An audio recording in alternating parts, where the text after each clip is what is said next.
Hello students. So when you get ready to do your DRP, the degrees of reading power assessment, you'll pretty much use your user ID and your password, which was provided to you during your online classes.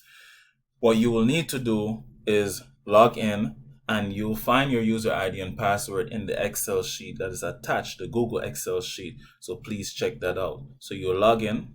Once you log in, your screen will look like this, right? You can go through the directions and you click start on the test. Once you click start on the test, you'll see some toolbars at the bottom left of your screen: larger text, smaller text, reset text size, highlight, underliner, and line reader. The larger text, when you click on it, the text will enlarge. When you click on smaller text, the text will minimize. You can reset the text size by clicking reset. You have the highlighter tool. You click on it, it becomes blue, and you pretty much highlight whatever words that you want to be stand out or to be highlighted. Same goes for the underliner. Now before you click on the underliner, you can also click back the highlighter so it doesn't mess up the words that you already highlighted. You click on the underliner and it'll simply underline whatever words or phrase that you want to be underlined when you highlight it. As you can see, you may click on the line reader and it'll just goes to whatever line that you'll be reading. This will help you focus on particular words without losing the space that you were reading at. And those are the directions. On the top right, you see the arrows that helps you navigate back and forth on the test. You click the right one and you get to the test. You have, going back to the toolbar at the bottom of the assessment, that is called answer eliminator. You may click on that and eliminate whatever answers you might for a particular one. So for instance, the first one says there was a blank cat who just lied around all day. You may use context clue and click and eliminate whatever responses you think may not be the right responses.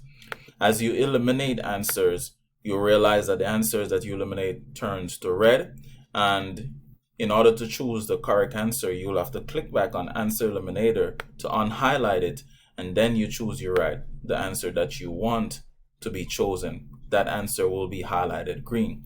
Same goes for the other answers, just the same way. Okay.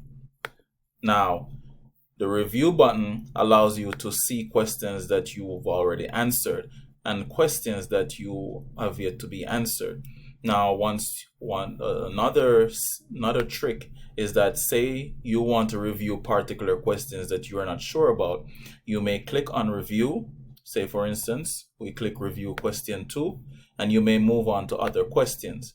What will happen here is that once you click the review button, you see a question that is highlighted in purple. You still have question 2 because you want to review that question.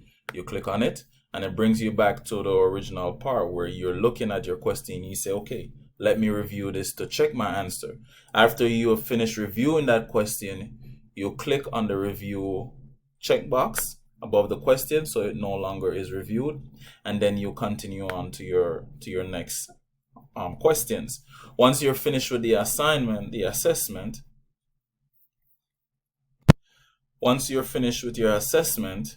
you will click on the review button and you will click submit test.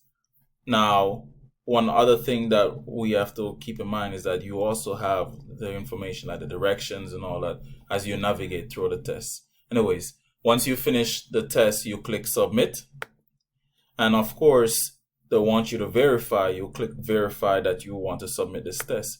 Once you are done, that is it, and you have to wait on your teacher to give the results.